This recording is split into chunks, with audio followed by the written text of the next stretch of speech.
Bonjour, bienvenue à Saint-Paul-de-Vence. Je vous invite à me suivre aujourd'hui pour découvrir le sentier d'interprétation et pour découvrir les remparts de Saint-Paul-de-Vence qui ont été construits au XVIe siècle par François Ier. Ici, nous nous trouvons devant le sentier, le début du sentier Henri Layet, qui a été inauguré en février 2020. Et nous allons découvrir l'enceinte bastonnée grâce à plusieurs panneaux, plusieurs signalétiques qui vont nous aider à découvrir l'enceinte, les fortifications.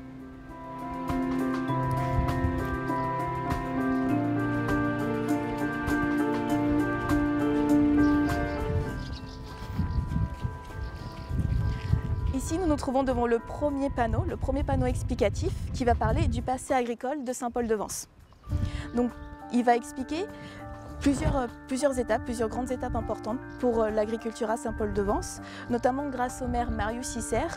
Toutes les campagnes alentours sont protégées et c'est ainsi qu'on a pu réintroduire l'agriculture à Saint-Paul-de-Vence, notamment la vigne. Aujourd'hui, il reste 3 hectares de vignes qui sont exploités à Saint-Paul-de-Vence. Pour le panneau, donc, vous voyez, se présente comme ceci, des images d'archives, un texte explicatif en 3 langues, en français, en anglais et en italien. Et il y a en plus des puces NFC qui vont vous permettre d'avoir une feuille explicative qui va venir rapporter d'autres informations sur le panneau.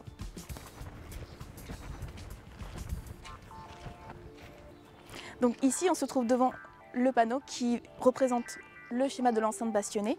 Ici, on peut y voir en fait en détail le nom des bastions. Et ça va nous permettre également de comprendre comment fonctionne l'enceinte bastonnée, c'est-à-dire des œuvres polygonales en CI qui viennent en avant, les bastions que vous voyez ici, juste devant nous. À l'intérieur, les casemates dans lesquelles sont les canons. Et ici, le schéma également qui va représenter les tirs de flanquement. Ce sont des tirs croisés. Et ici, vous voyez qu'ils ont été représentés en rouge sur le schéma. On a également reconstituer un rempart pour vous expliquer comment a été construit le rempart à l'extérieur et à l'intérieur. Donc à l'extérieur, de grosses pierres calcaires et à l'intérieur, d'autres pierres, du plâtre et des briques. On va également pencher un petit peu l'enceinte pour créer un ricochet avec les boulets de canon. Puisque sous François Ier, il va y avoir un renouveau dans l'artillerie. Les boulets de canon vont être plus lourds. On passe de boulets en pierre qui font environ 5 à 6 kg contre des boulets métalliques qui font 15 kg. Donc il faut absolument se réapproprier l'enceinte.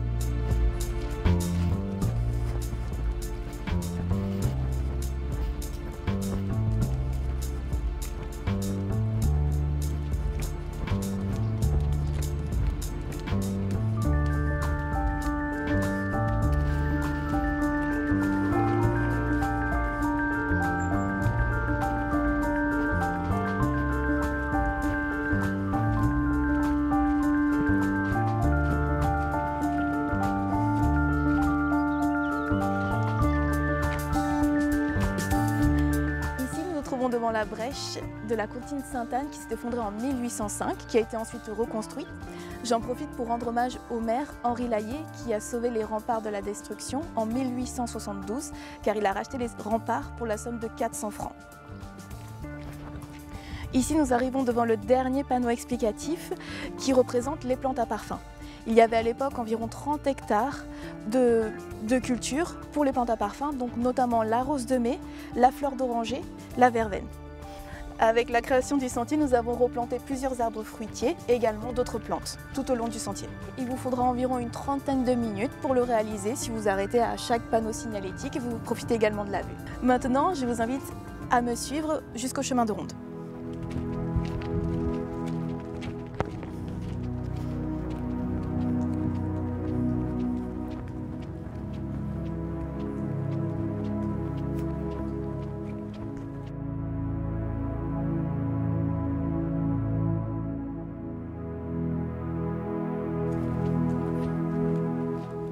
Ici, nous nous trouvons devant la porte de Nice. C'est très certainement par cette porte qu'est arrivé François Ier lorsqu'il a visité Saint-Paul-de-Vence en 1538.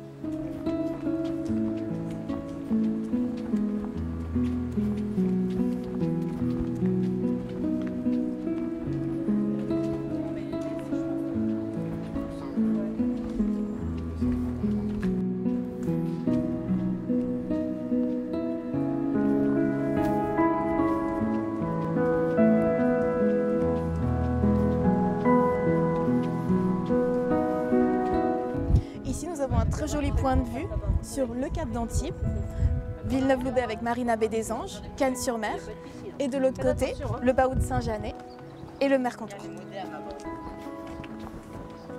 À présent, je vous invite à me suivre sur le chemin de ronde.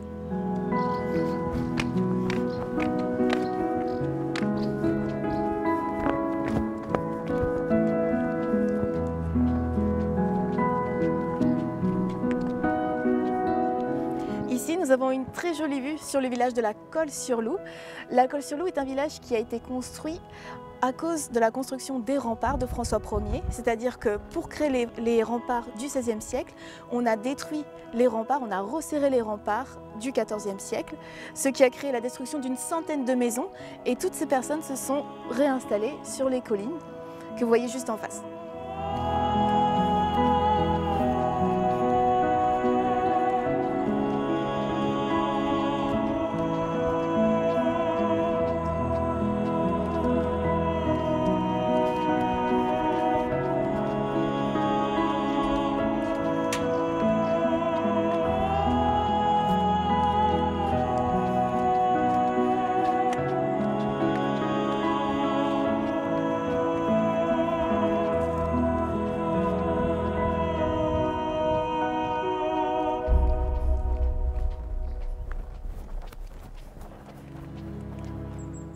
C'est en 1544, après la bataille de Cérézole, que François Ier a décidé de faire de Saint-Paul-de-Vence une place forte, c'est-à-dire un lieu stratégique, défensif, militaire, qui va non seulement protéger l'intérieur des remparts, et également le périmètre autour des remparts. Si Saint-Paul-de-Vence a été choisi, c'est notamment par rapport à sa hauteur. On est à 180 mètres d'altitude, donc on a une vision à 360 degrés. On est également près de la mer et près de la frontière.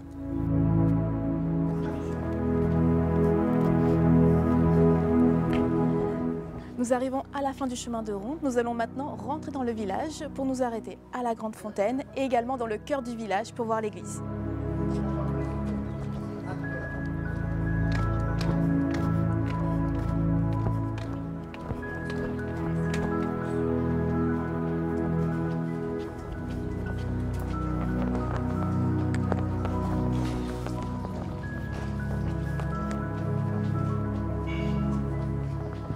En vous promenant dans le village, vous découvrirez aussi des lieux insolites, comme la petite placette que nous venons de voir, ou ici le ponty qui date du XVe siècle.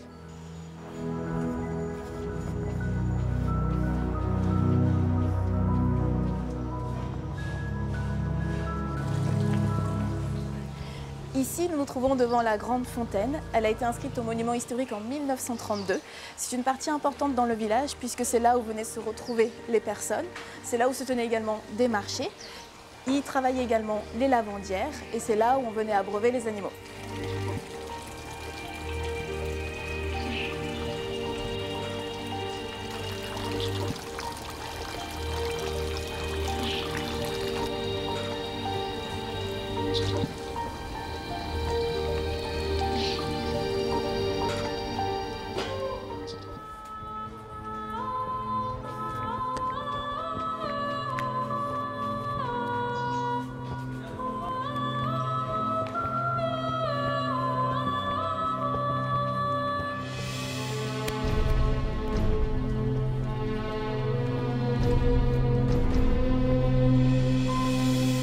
Ici, nous nous trouvons dans l'église. C'est une église qui a eu un mélange de styles et d'époques, puisqu'elle a été construite entre le XIVe siècle et le XVIIIe siècle.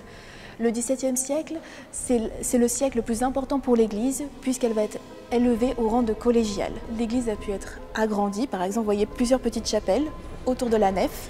Elle a également reçu des trésors, comme par exemple cette chaire en bois sculpté, également les stalles dans le chœur de l'église. Et la chapelle la plus importante de l'église, c'est la chapelle dédiée à Saint Clément.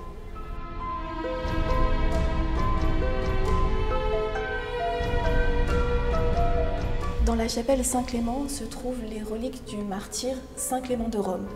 C'est une chapelle qui a été financée par la famille Bernardi, une famille saint-pauloise.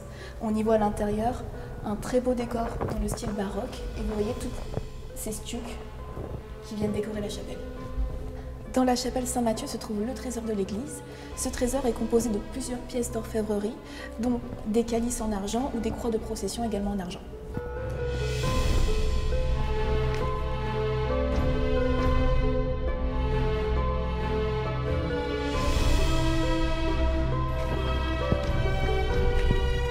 Ici, nous nous trouvons devant la tombe de Marc Chagall. Marc Chagall qui a vécu environ une vingtaine d'années à Saint-Paul-de-Vence. Il est décédé en 1985. Il est enterré ici, selon la tradition juive. Donc pas de fleurs sur la tombe, mais à la place des petits cailloux sur lesquels on va laisser des messages pour les défunts. Alors, très prochainement, le village va mettre en place une nouvelle signalétique patrimoniale à l'intérieur du village, une vingtaine de panneaux qui vont venir compléter l'interprétation des monuments comme l'église, le donjon au cœur du village ou alors juste ici l'école de Célestin Freinet. Ici, nous nous trouvons devant la tour à Machikouli. Elle date du XIVe siècle. C'est un des seuls vestiges qui restent de l'enceinte médiévale du XIVe siècle. Elle a été intégrée dans les remparts du XVIe siècle sous François Ier. La tour à Machikouli, elle a cette particularité d'avoir un plancher percé à son sommet qui permet la chute d'objets, donc de pierres, d'objets lourds ou de matières inflammables, pour empêcher les assaillants de rentrer à l'intérieur de l'enceinte.